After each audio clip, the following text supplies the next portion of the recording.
جب معراج کا واقعہ ہوا تو یہ بہت عجیب و غریب واقعہ تھا. تو آقا کریم نے جب اعلان کیا کہ بتایا کہ اللہ نے یوں مجھے خلوتوں میں بلایا، تو قریش نے سمجھا کہ اس سے بڑھ کر اور موقع کیا ملے گا پراپیگنڈے کا. تو کہا ابو بکر کوئی نئی بات سنی ہے؟ کہا تم سنا دو. کہا اگر کوئی کہے کہ رات کی مختصر تنہائی میں مسجد حرام سے مسجد اقصیٰ تک پہنچا ہوں، پھر وہاں سے واپس بھی آ گیا ہوں، تو بات ماننے میں آتی ہے؟ آپ نے برجستہ کہا بالکل ماننے میں نہیں آتی. اتنے مختصر وقت میں مسجد اقصیٰ جائے اور پھر پلٹ کے بھی آ جائے، کم از کم 2 ماہ چاہیے. 1 مہینہ جاتے ہوئے لگتا ہے، 1 مہینہ آتے ہوئے لگتا ہے. کوئی چھو کے بھی آئے تو 2 ماہ چاہیے. تو سمجھا کہ لوہا خوب گرم ہو گیا، اب چوٹ ٹکانے پہ بیٹھے گے.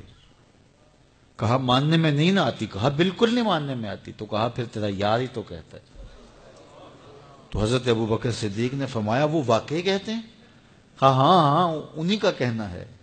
تو حضرت ابو بکر بولے لئن قالہ فقد صدق فاصدقہ، اگر انہوں نے کہا ہے تو سچ کہا ہے، میں تصدیق کرتا ہوں.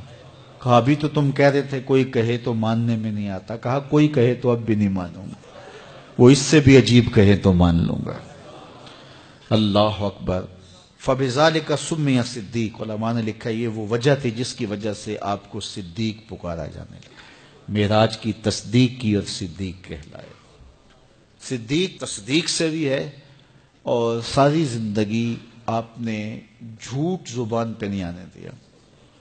آپ کی طبع میں جو صداقت رچی بسی تھی، بلکہ ایک مشکل وقت آیا آپ پر، وہ جب حضور علیہ السلام کو اللہ کا حکم ہوا اور ہجرت کر کے حضور مکہ سے مدینہ کی طرف عازم سفر ہوئے، تو حضرت سیدنا صدیق اکبر رضی اللہ تعالیٰ عنہ ساتھ تھے. مکہ المکرمہ سے جو مدینہ المنورہ ہے وہ شمال کی جانب ہے، اور غار ثور مکہ المکرمہ سے جنوب کی سمت ہے. تو آقا کریم علیہ السلام نے سفر کرنا تھا مدینہ شریف کا، تو شمال کی سمت نہیں گئے بلکہ وہاں سے سفر جنوب کی جانب کیا، اور پھر وہاں سے حضور جو ہے وہ 3 دن گزارنے کے بعد مدینہ المنورہ کی جانب روانہ ہوئے. یہ سارے ادھر ڈھونڈتے تھکتے رہے اور حضور وہاں آرام کرتے رہے.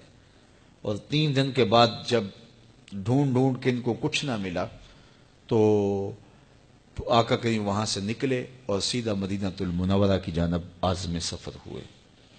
انہوں نے 100 سرخ اونٹ حضور کی گرفتاری کے لیے انعام رکھا ہوا تھا. تو مختلف قبائل کے لوگ حضور کو ڈھونڈنے کے لیے نکلے تھے کہ بہت بڑا انعام ہے، 100 سرخ اونٹ ملیں گے.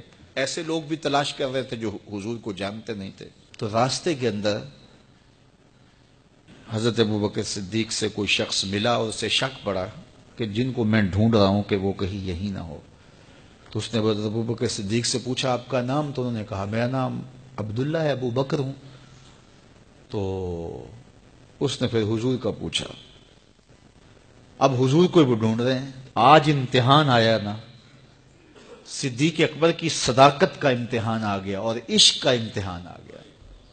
اگر کہیں یہ حضور ہیں تو عشق گوارا نہیں کرتا کہ یہ گرفتاری عمل میں آئے، اور اگر کہیں کہ یہ حضور نہیں ہیں تو ابو بکر صدیق کیسے رہیں گے. آج کل تو وہ سڑکیں بن گئی ہیں اور سائن لگے ہوئے ہیں، آپ اکیلے یہاں سے نکلیں تو جہاں جانا چاہیں خود جا سکتے ہیں.